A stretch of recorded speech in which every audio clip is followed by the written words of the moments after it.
음력으로 5월 29일인 2026년 7월 13일이 나의 팔순 다음 해인 나의 80일내 생일날이다. 80일내 생일을 맞아 7월 12일 일요일부터 7월 16일 목요일까지 4박 5일간 백두산 여행하고 있다. 용정 시내를 흐르는 강인 해란강을 지난다. 해란강은 폭이 넓고 강물도 많이 흐르고 있다.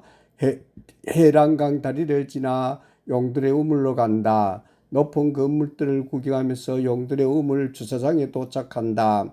버스에서 내려 용들의 우물로 걸어간다. 용들의 우물로 들어가는 길이 거룡우호공원이다. 거룡우호공원 입구에 상인들이 과일과 음료수들을 판매하고 있다. 관광객들이 과일들을 많이 산다. 거룡우호공원 안에 용들의 우물이 있다. 용들의 우물에 빗물이 들어가지 않도록 만들어 놓았다. 우물 위에 나무 덮개를 만들어 덮어 놓았다. 나무 덮개 사이로 우물 안을 들여다본다. 우물 안을 돌로 견고하게 쌓아 놨다. 우물 바닥이 보인다. 우물 안에 물은 없다. 이 우물 이름에서 용정이란 이름이 지어졌단다. 우물 뒤편에 용정지명기원지정천이란 비가 세워져 있다. 용들의 우물을 구경하면서 사진과 동영상을 찍고 거룡우호공원을 한 바퀴 돌면서 거룡우호공원을 구경한다. 거룡우호공원의 나무들과 아름다운 꽃나무와 꽃들로 꾸며놓았다. 공원 사이로 공원 산책로가 깔끔하게 정비되어 있다. 산책로 주변에는 예쁜 꽃들을 많이도 심어 놓았다. 용들의 우물에서 용들의 정자 쪽으로 걸어간다. 가는 길에 거룡우호공원이란 글이 새겨진 높다란 돌비가 세워져 있다. 거룡우호공원 비 4층으로 지어진 큰 병원이 있다. 이 병원은 양방과 한방을 함께 보는 병원으로 용정시의 대표 병원이란다. 병원을 구경하면서 거룡우호공원 끝부분에 있는 정자로 걸어간다. 정자로 가는 길에 커다란 돌에 거룡우호공원을 만든 경위가 적힌 글이 새겨져 있다. 글을 읽어본다. 경산남도 거제시에서 용정에 와서 용정시와 친목을 도모하는 행사를 하면서 거제시와 용정시 간의 우호관계를 맺었단다. 거제시와 용정시 사이에 우호관계를 맺으면서 용들의 우물 주위를 공원으로 만들었단다. 공원 이름을 거룡우호공원이라 지었단다. 거는 거제시를 뜻하고 용은 용정시를 뜻한단다. 거룡우호공원의 경위를 적은 커다란 돌을 지나가니 아담한 정자가 세워져 있다. 정자 위에 시민들이 휴식을 취하고 있다. 거룡우호공원 안에 있는 정자까지 구경하고 다시 용들의 우물로 돌아와 용들의 우물을 한 번 더 구경하고 버스를 세워놓은 주차장으로 걸어가서 버스에 오른다. 버스에 오르니 용정시를 흐르는 해란강 다리를 지난다. 해란강 다리를 지나가니 가이드가 마이크를 잡고 왼쪽 산꼭대기를 보란다. 오른쪽에 정자가 보이느냐고 묻는다. 저 정자가 일송정이라고 한다. 가곡 선구자는 우리 결의의 독립운동하던 가슴 아픈 사연이 담겨 있단다. 일송정 정자를 보면서 가곡 윤혜영 작사 조두남 작곡의 선구자 노래가 생각이 난다면서 함께 선구자를 부르자고 한다. 일송정 푸름소는 늙어 갔어도 한 줄기 해란강은 천년을 두고 흐른다. 지난날 강가에서 말달리던 선구자 지금은 어느 곳에 거친 꿈이 깊었나. 노래를 부르고 난 후 일정상 일송정에 오르지 못한다면서 일송정에 관한 이야기를 한다. 일송정 정자를 들어가는 입구에 기름 돌탑이 세워져 있단다. 기름 돌탑에 동북 항일 연합 유적지라는 글이 새겨져 있단다. 일송정 정자에 올라 아래를 내려다보면 끝없이 넓은 들판에 해란강도 보인단다. 일송정을 차창 관광한 후 1시간을 달려 이도 백화 휴게소에 도착한다. 휴게소에서 화장실을 이용하고 잠깐 쉬었다가 다시 1시간을 더 달려가 저녁 식사한단다. 저녁 식사하고 나서 다시 1시간 반 정도 달려 영길공항 부근에 있는 풀만 호텔에 도착하여 하룻밤을 묵는단다. 오늘 남은 일정을 설명한 후 휴게소로 달려가면서 가이드로 일하게 된 계기를 설명한다. 가이드 일을 2010년부터 시작하였단다. 중국에서는 가이드 자격증을 따려면 대학에서 1년 전공하여야 한단다. 지금은 4년 전공해야 가이드 자격증을 받을 수 있단다. 가이드는 북경 사범대학을 졸업하고 취직이 되지 않아 한국 사람들을 통역한 일을 하였단다. 그 당시 한국 사람들이 중국에 와서 이식수술을 하러 많이 왔단다. 그때 이식수술하러 온 한국 사람들에게 통역하였단다. 한국의 유명한 병원 원장이 자기 부인이 간 이식 받으려고 데리고 왔단다. 공항에 나가니 의사 부부가 마지막으로 희망을 걸고 왔었단다. 통역하는데 200만 원을 받았단다. 의사 부부가 간 이식 수술 받고 갔는데 성공하였단다. 지금도 의사 부부로부터 명절이 되면 전화가 걸려온단다. 한국어를 하니 돈이 되더란다. 한국어 통역이 계기가 되어 2010년도부터 가이드 자격증을 따서 가이드 생활하고 있단다.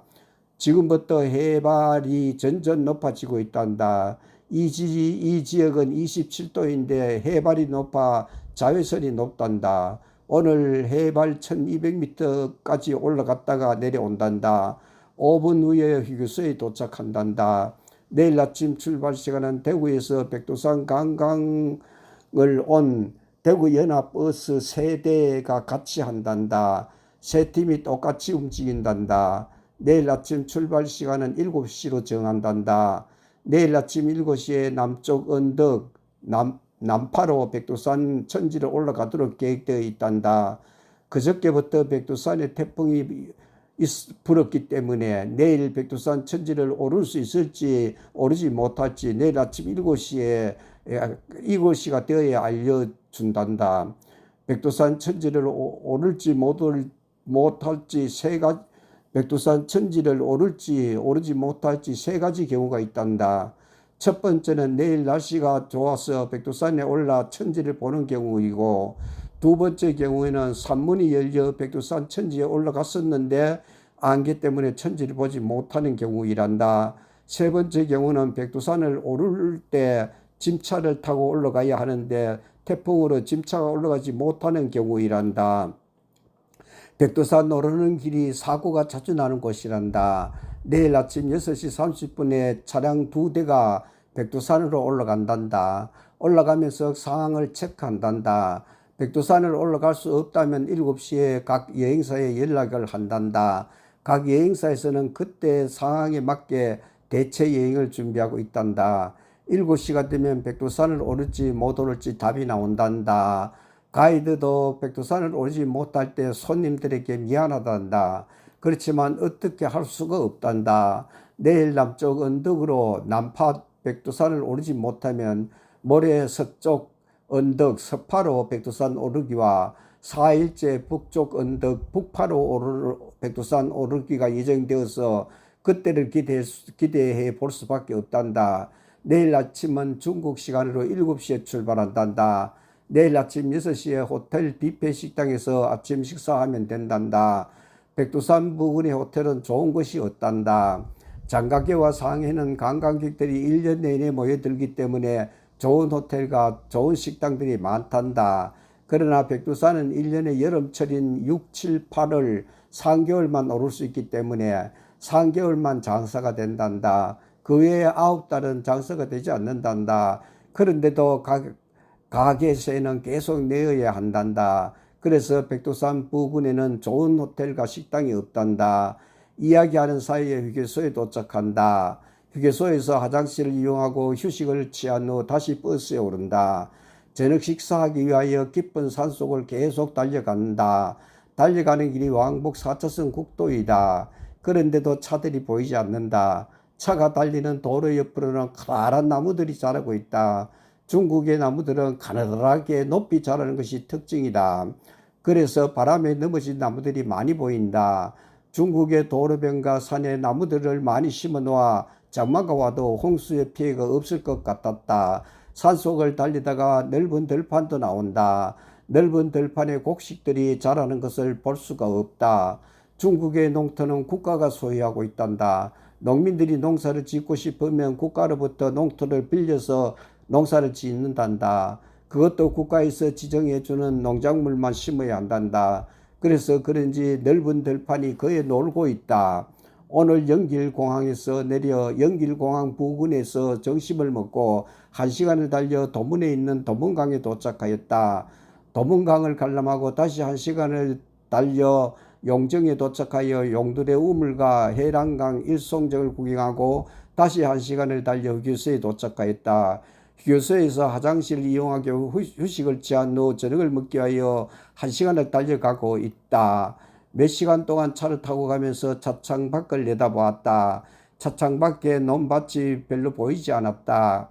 도문이나 용정 도시 부근에는 밭에 거의 옥수수를 심어 놓은 곳이 대부분이었다. 용정 시내를 벗어나니 모를 심어 놓은 논이 있었다. 벼가 자라는 논의 모습을 보니 우리나라 농촌의 논과 비슷하였다. 아마 조선족 사람들이 심어 놓은 벼인가 보다. 식당이 가까워지니 달려가는 서쪽 하늘로 해가 넘어가고 있다. 해가 넘어가는 서쪽은 넓은 들판이다. 들판을 배경으로 붉은 해가 넘어가는 해넘이가 너무 아름다웠다. 해넘이를 감상하는 사이 식당에 도착한다. 식당 안에 들어가니 예약이 되어서 그런지 식사가 차려져 있다. 불판 위에 버섯 전골을 올려놨다. 버섯 전골이 끓고 있다. 우리가 앉은 자리는 젊은 부부 2팀과 남자 4사람이 함께 모여 앉는다. 상이 차려진다. 버섯 전골로 저녁을 먹는다. 버섯 전골 맛이 특이하면서 맛이 좋다. 그래서 밥 한 그릇을 순식간에 비운다. 식당 내부의 모습을 사진과 동영상으로 찍고 식당 밖으로 나온다. 식당 밖에 상인들이 여러 가지 농산물을 가져와 전시해 놓고 팔고 있다. 관광객들이 과일들을 줄을 서고 있다. 식당 외부의 모습을 동영상으로 찍고 버스에 오른다. 첫날 밤에 잠을 잘 호텔을 향하여 달려간다. 호텔로 가는 길에도 넓은 들판이 계속 이어진다. 넓은 들판에 크고 작은 마을들이 나타난다. 마을의 지붕들은 대부분이 붉은 기와 지붕들이다. 마을 뒤편 산에는 가느다란 키 큰 소나무들이 서 있다. 저녁을 먹고 호텔로 가는 길에 선역 하늘을 바라보니 해가 넘어간 후 저녁노을이 붉게 물들어 있다. 저녁노을을 구경하면서 달려가는 사이 영길공항이 있는 영길에 도착한다. 풀만이라는 호텔로 들어간다. 버스에서 내려 버스 찐칸에 실린 영길공항에서 찾은 큰 가방을 찾아서 호텔 1층 로비로 들어간다. 호텔 로비가 크고 웅장하다. 가이드가 여권을 달라고 한다. 여권을 주니 가이드가 조별로 호텔 방 배정하면서 방키를 나눠준다. 방키를 받아서 배정받은 방으로 들어간다. 가방 정리를 하면서 내일 아침에 입을 옷을 내어놓고 가방 정리한다. 가방 정리한 후 샤워하고 저녁에 마실 물을 만들어 놓고 내일 관광할 백두산 천지를 상상하면서 일찍이 꿈속으로 들어간다.